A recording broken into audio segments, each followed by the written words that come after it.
Yan, magandang hapon mga boss. Meron tayo ditong Sidui Spark. Yan. Tumutulo daw dito ang tubig. Tapos, tinanggal na daw nila ang crankshaft nito. Tapos, ganun pa rin. Mga isang linggo tumutulo pa rin ang tubig dyan. Tinanggal ang crankshaft, pinamasin shaft. Binildapan daw ng tanso. Tumutulo pa rin. Yan.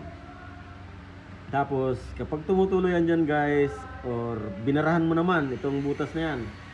Halimbawa yung butas na yan, binarahan mo. Ang problema naman dyan, hindi na nga tutulo yan. Papasok naman yan sa loob ng makina. Papasok ang tubig dagat. Ngayon, paano to alisin? At paano palitan? Pangit kasi guys yung mga repair lang na ganyan. Kaya ang gagawin natin, papalitan natin yan ng bagong output shaft.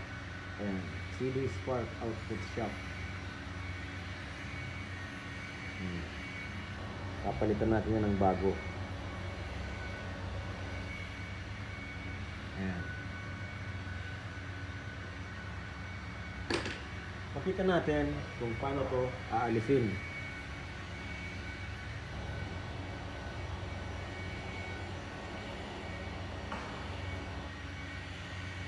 Itong output shaft nya.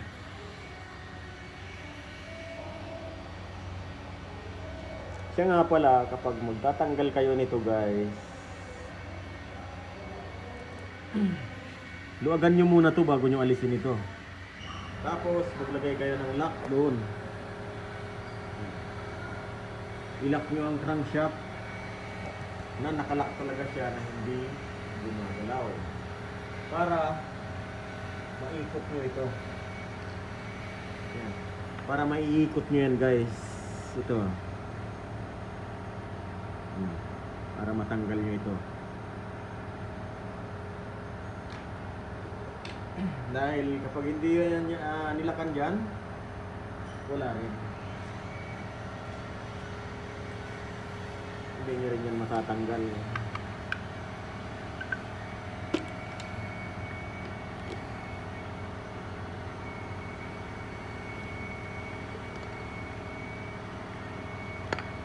Ayan, bagong repair nga, ayan guys.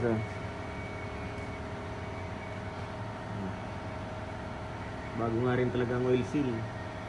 Ayan, pero kahit bago ang oil seal guys, pumapasok pa rin ang tubig. At dito yan lumalabas.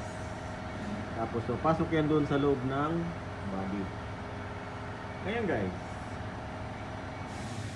kapag ito naman ay sinarahan mo, ayan, ang butas niyan, tubig dagat, pinuulit natin, papasok yan sa loob ng makina. Ayan. Ayan guys. Ayan. Kailangan yung drive shaft dyan, yung din lang itatanggal nyo. Gawin yung ganito, special tools. Ayan. Yan din ang gagawin mong susi para mabirahan mo yan. Ito, nabirahan ko na to guys, malambot na yan. Kaya tatanggalin na lang natin yan at papalitan. Ayan. Ayan yan. Papunta dito ang ikot niya na. Naluagan na kasi natin, kaya malambot na siya. Nakita nyo guys. Tapos kapag pinawildingan mo yan guys, ang mangyayari dyan, ang mangyayari dito, nabibingkong ito. Tapos kapag umandar yan guys, gumaganon-ganon yan, oh. Itong puwit na yan. Kaya wag kayong magpapa-welding ng ganito, or wag kayong magpapa-repair. Mas maiging palitan nyo ng bagong output shaft na ganyan.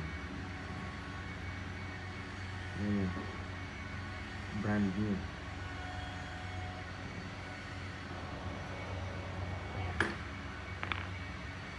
Linisan natin yun ng kaunti guys. Tapos yan.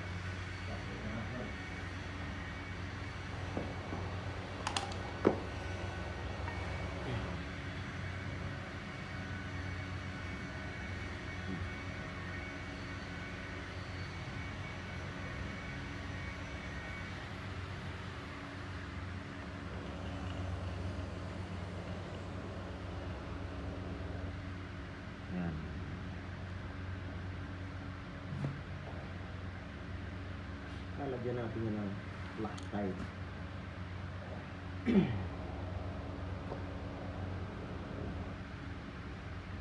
Paano naman ang pag-install? Ganito siya guys. Tingnan niya. Ito, tornilyo lang ng ganyan yan. Parang nut lang. Ayan.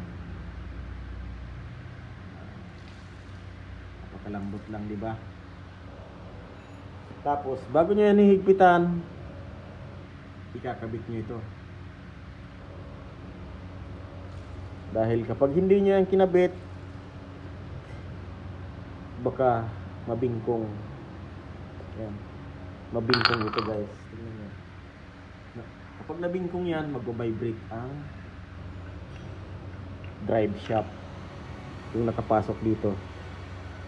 Pag nabingkong ito. Kailangan nakasuporta yan dyan guys. Ayan. Hinihintay pa natin yung anong tawag doon? Pinabili kong Loctite bago natin ito kakabit mga boss. Yan. Sidoy Spark.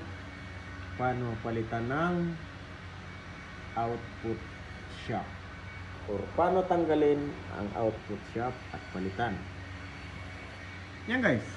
Hanggang dito na lang ating video. Maraming salamat guys sa panonood. Bye bye.